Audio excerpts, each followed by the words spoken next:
자기들이 스타팅 거는 거기야. 워밍 업니.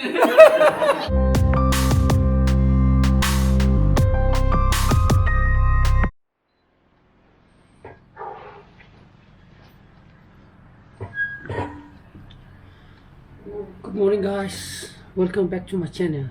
Main mengaibrin kali. Masih di off day. Off day mana ni? Assessment sa produk masih kahiyang ngade offline. Doon ni ni magawali. Magi mo ni pagi schedule matuin ako. Tari kontrol ko maga, kontrata maga sa kadabla riba. Si assessment si part time ne. Ini thapa mo tawtaw na ay na dun. Tawbaya ba ko?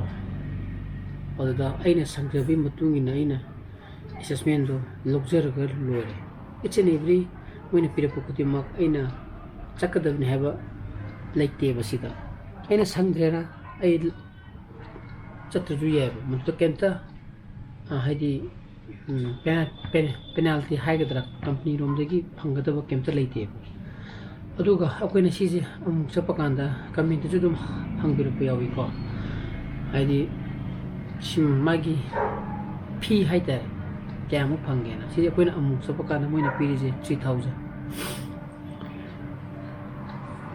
is fixed order distance slap kira kinotaw kira duga pasapang madi kuda di pangdi ako na mo pulap invoice mo thara ne ba ko thara kanda mo gi matam mo lay tarik trang agi mo tung tawraga na tarik to phangba tarik trang agi mang to bro na tarik to phangba na ko madugi matungin na to kogi account dun transfer tawrani invoice ka thana ram tung ko du ore dung si chatraka ju ai pending ni thabak mayam lay ngarang bu angang gi class notes mayam semba loisala bane adun dei in thokke adi khone in pi ju thabak kara chakadaba nei yam maru ba thabak kara chakadaba leidi ko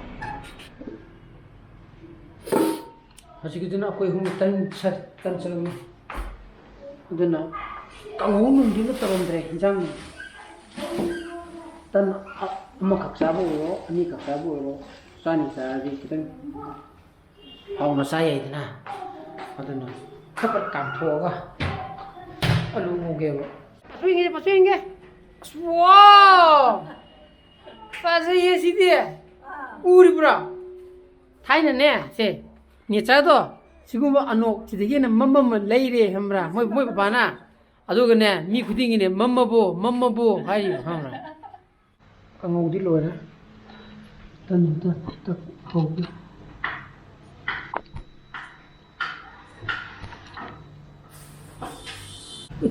tan ji yor pangam da min na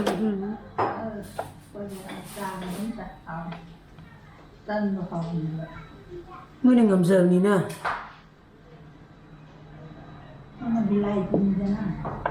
Kue cinji bilai tini na bako tanje yuwa pakanda khanao da pallale yura machi gi yaw ni mu khubale ha oh sine karam atang du de ha dan sigum masa kini ko kangong mayam juga coba kangong na me tu hawe mo hawe ma tu ye sta da hawe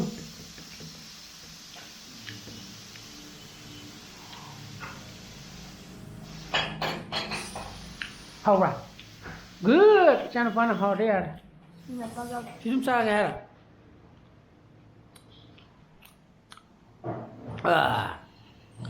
Ritan to insano baba ke लगता है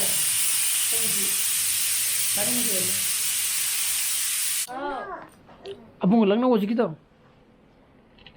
si khung se tamugin tra si khung si bo sila sakar sila pagi to ni lao ga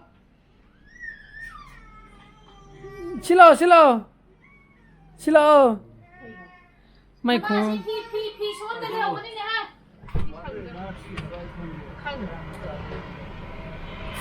너는 가 사용한다. 지금 뭐 마음은 그냥 비리도. 가다 되기나. 피슈도 여래. 피수보다. 자기 현실이다지 아마 니좀 야원 야워요. 사나 자기 Anh sai tân sai cái comment pa bớt sẽ ai ngarang blog ta ai mai ji khana sanban to mal hai dena comment ma ta hai ni da nang ki kai ba mal le 그러니 또 얘기는 he je le chin ga phai tiang la cái này gì blog si da 너는 놈도 얘기금 à ai je man le ja cái gì to khen to ba ngang rồi je ngang ra cái nó không thì giảm thu nó ngang gì cho 남다이 농사니 어디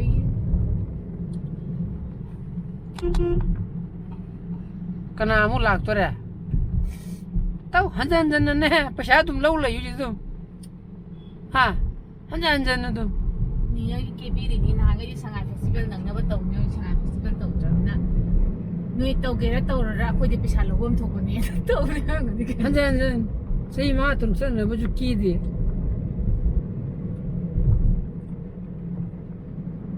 xí cái mục tai nào mục có khởi lực nào ba thứ hai cả này cơ ba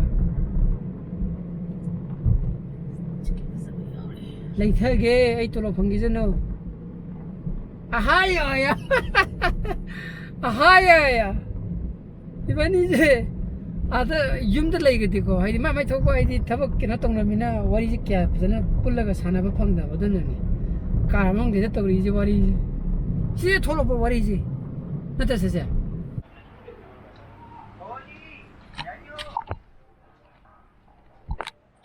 sai đi cho nó bao cái bàn sắc trái ninh gì này bảo đúng mà sắc làm mà lẽ sắc ra gì này để bảo đó em muốn đó sắc tối à bà ha à tôi nên cha gì co đấy thì bảo đó xin ông bảo bảo cô bằng ngầm rồi ấy có cái nào co xin quay đi chăm phong cam choy ra cái nào một thay thì nó tôi như chắc là cái này cam choy bây giờ một thang tới bị chăm phong chứ đúng hay nào bây giờ đúng rồi co rồi cái gì thế cam choy ra cái nào một thang bị chăm phong ra cái nào một thang tới rồi cho nó có cái chăm phong này qua thì mình sẽ làm sai gì nhà ba chấp ba bây giờ phun anh hay ta rồi vậy lúc thoga anh bị lâu rồi cái thằng sắc cái đó sai đi cái gì sắc thoga anh ba no xem đi tiếp tục ta no xem mẹ đấy ngã tung nhiên phun mà cái phải ngã ít hơn rồi phun đi phải tiếp tục lên ở đó có gì một thằng sắc cái nào một lo xử gì này có ở đó cái qua cái thiên sang cái đó ba ba cái gì wallet cái nó phun cái bao chana bazu ubi ra gena sati haile nangi chapul to mo so mana nambi uja 나만 바꾼도 떠오르라 chana bazu post abri kada ni ngene ngarangi rabon duga ni rebi nati ma ise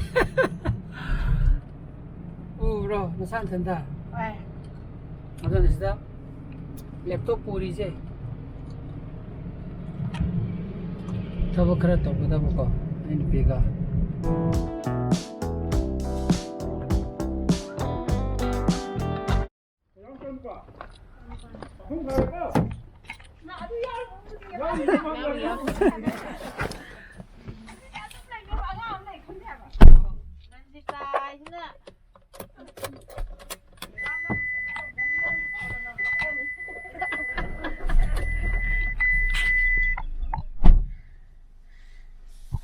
ya ba saya na hala duni da ini bi mai office ki soje moi crime sa bada pu sakra ba adi moi gi staff mu komna raga mu adi so lo laga handoi ba crime la na crime sa bada lo mu yaw ra ba so apai be gi lo pu sakra ba do gi ni ta ma tu yaw tra ha 뭔지 시 합의로 맞아. 어디 시 동안은 ngông bữa không thể hết đi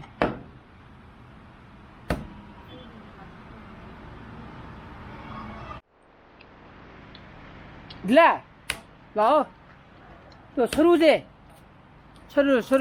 서루지 그냥 빡빡나 어디 똥나 갑자기 집세 ꯀꯩꯒꯤꯅꯣꯗ ꯍꯣꯔꯦꯟ ꯆꯥꯕ ꯌꯥꯗ꯭ꯔꯒꯁꯨ ꯃꯥꯒꯤ ꯃꯆꯨꯝꯗꯤ ꯂꯧꯕ ꯌꯥꯏꯗꯅ ꯁꯥꯎꯅꯤꯅꯦꯗꯤ ꯀꯤꯅꯦ 하나 ꯑꯗꯩ ꯁꯤꯗꯤ ꯍꯥꯞꯁꯦ ꯍꯥꯏꯕ꯭ꯔꯣ ꯑꯗꯨ ꯅꯣꯏ ꯆꯦꯅ ꯃꯥ ꯉꯧꯒꯦ ꯍꯥꯏꯕ꯭ꯔꯥ ꯈꯪꯗꯦꯅꯦ ꯀꯩꯅꯣꯝ ꯍꯥꯏꯅꯦ ꯀꯥꯝꯃꯒ ꯉꯧꯔꯗꯤ ꯍꯥꯎꯗꯣꯏꯅꯦ 싱은이 가야가.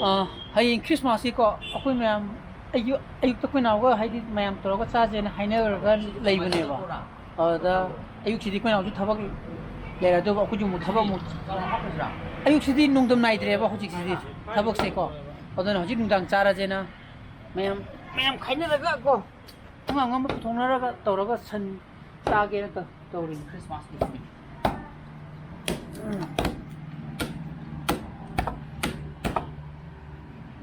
왜 합대라봐 능제. 하 그래 그거 합대라봐. 이리 합고 너희. 우리 가봐 합고. 아니 손들로 그냥 올려놓은 거 손들로 담어 정도 때문에 예 손을 이거 안 짜도 하 예 아들로 짜나 하고 이 엉덩 가요 이씨 구비 형이가 내가 하래 아들 할게 없고 제 요네 어 뭔데 아니면 그러면 짱물려 내가 하는 친구들이 뭐 뛰는 보이던 한 친구들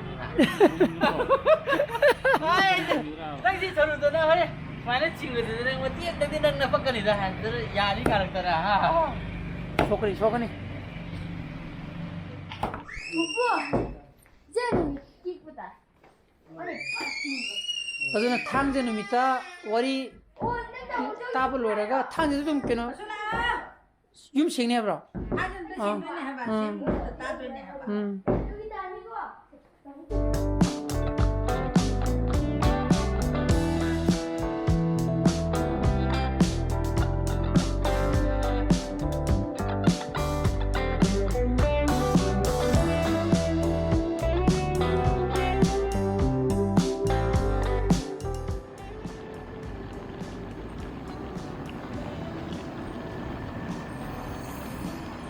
사브니 매म पुलप सातुने मसाइना हाबेदो दोसे पुन्ना सी खांजी केजी 10가 10 मुने सिजे 이 통이 KG 9 모라고네 맞라 सब란지 온드레다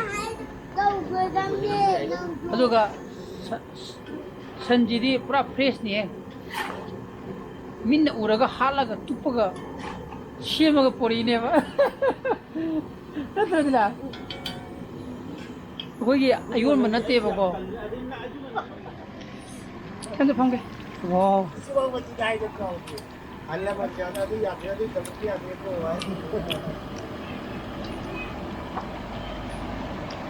왜? 봐봐. 프레시니까 하, 가보. 우리 가보 내가 아직 일로 좀 들리더라. 무슨 뜻 말을 모르고 가보.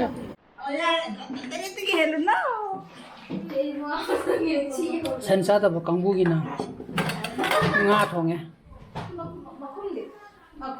기디 이따 시세 싸가 봐. 어디 능한 자. 그 어디 nga 통보가 잡이 부자한테 좀더 통어 디바. 그냥 그 바나 비제지나.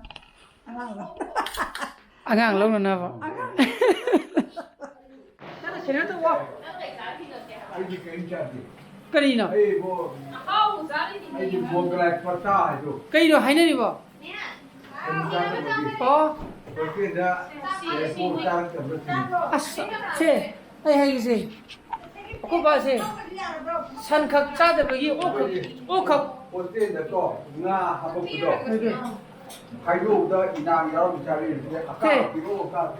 thế là hay gì đi làm ôi giờ vậy thế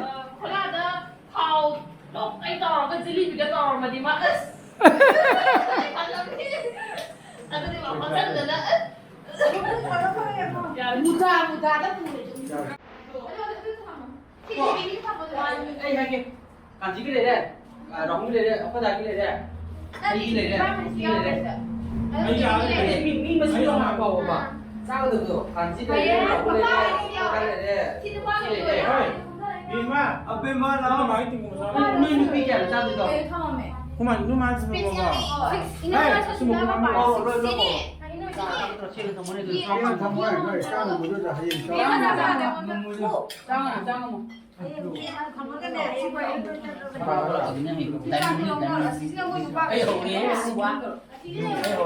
Sabra biro Sambra po. เอามานี่ชุน 가자. 짜래. Yani sesi mai kita apa? เขาหมอด้วยพวกเท้า Ya, kapi tar. Padan on. Ai. bersatu habis dah. Kamu lagi kan tahu. Harus tinggal. Mahi. Ada apa mana? Mana tu jauh boleh seru tetap cair. Tetap tadi masih. มาช่วย Bisa masih ini kok. เพื่อตามช่วยลูกมากินยาวแหวนเลยหรือแล้วบอก Ni dia baru tu ba. เช้าต้นเช้าก็ Ku chai men.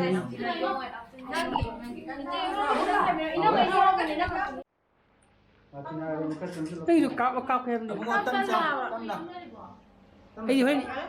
Idi dah hiti ko idi. กับกับพี่ว่าเขาเป็นยังไง เดี๋ยวนั้นจะเจอเรื่องของตัวเรา เอาไว้เหมือนนะบุตรมูลมีแต่จังยีนี่ น้ำกุ้งทับไปกับเตี้ย She. เอาสิบตัวทำไมนะเอาดับเลยเอาไปเลยไม่ซื้อเลย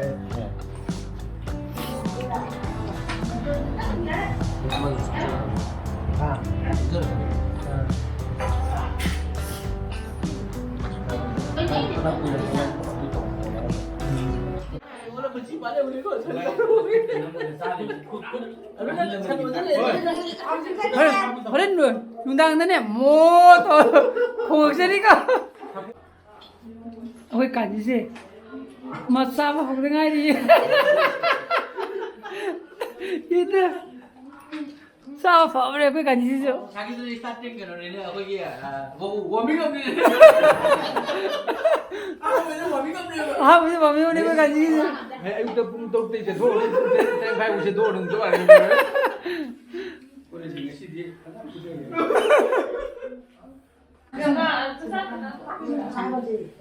Mesti di ngat thong bahasa apa pati ni thieng eh.